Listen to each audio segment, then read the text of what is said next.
Hi, I'm Craig Graziano. I'm the branch manager of the Fredericksburg branch of the Central Rappahannock Regional Library, and we recently celebrated our 55th anniversary at the Fredericksburg branch, and I'm here to tell you about the building and this wonderful public library that everyone can use.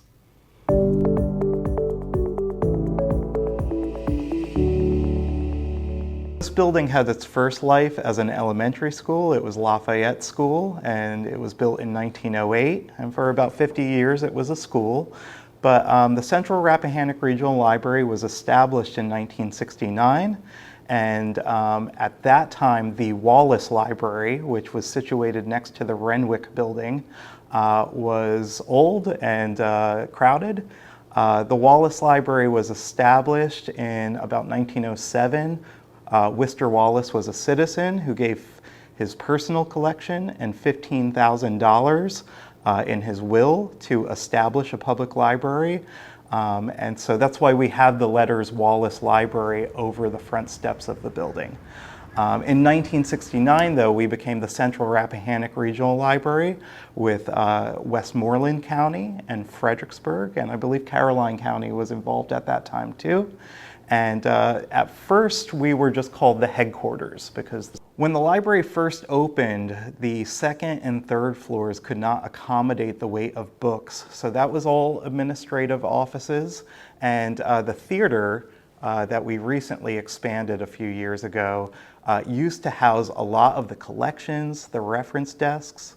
When Director Martha Hutzel was talking at our 55th anniversary, she was able to remember where the different areas were in the theater.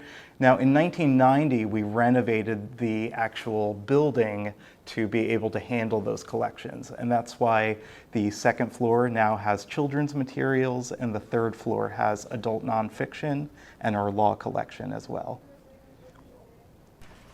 So for most of its history, the third floor of the Fredericksburg branch was where our library administration worked, and they used to run the entire Central Rappahannock Regional Library system from up here on the third floor. They moved out to Lafayette Boulevard, the old Greenwich Shopping Center, in 2018, and we're so excited that we can finally use this as public space. So we do have study rooms up here on the third floor, and people can use their library card to reserve those. We have our law collection up here. This is the only branch that has a law collection with Virginia law resources that they can do legal research on. This card catalog was also here since the opening of the library, and we are now using it as a seed library. People can pick up seed packets and also donate seed packets for their garden. This is the second floor of the Fredericksburg branch, and I'm happy to say that it is finally an entirely children's and teen floor. We're in the teen space right now. This is a place that middle schoolers and high schoolers can come after school, hang out a little bit, be themselves. We also have lots of great teen programs here. In 2021, this floor was renovated entirely to get new shelves, and it has a programming room for story times and other children's events. We just wrapped up free lunches with the mobile cafe provided by Fredericksburg City Schools. So this is a wonderful place for families to be during the summer and all year round at the library.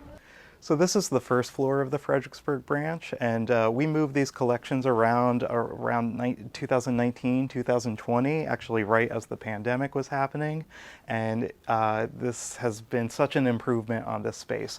We used to have the shelves go all the way up to the lighting fixtures up here, but now we're able to let in a lot more natural light, and also adult fiction is our most popular collection. So if you're coming in to pick up your beach reads or maybe some large print mysteries, all you have to do is come up to the first floor now. And the customer services desk is here too.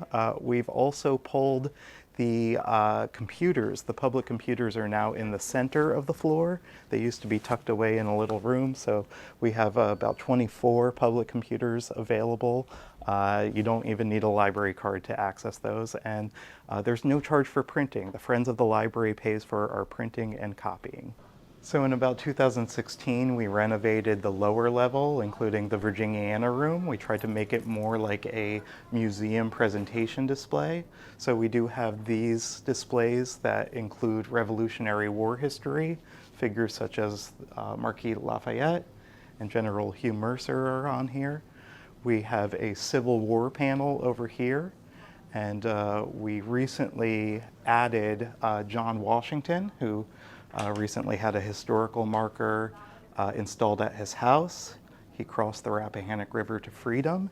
And then we also have a civil rights display here, and we added Gay Adegabalola from Sapphire, Uppity Blues Women. So this is just, there's lots of different stories in Fredericksburg, and we want to tell as many of them as possible with our collection. For our 50th anniversary, we put up this timeline about local history in the area, and it goes all the way back to 1608 and goes all the way up to 1969, which is when we were established as the Central Rappahannock Regional Library. It includes everything from colonial and Revolutionary War history, certainly Civil War history, and civil rights as well. Well, thank you so much for visiting the Fredericksburg branch today. We hope that you come back. We've got a great summer concert series, Music on the Steps, that's in its 39th year, every Monday night from 6:30 to 7:30. And thank you so much for watching. Stay tuned for more videos of FXBG finds.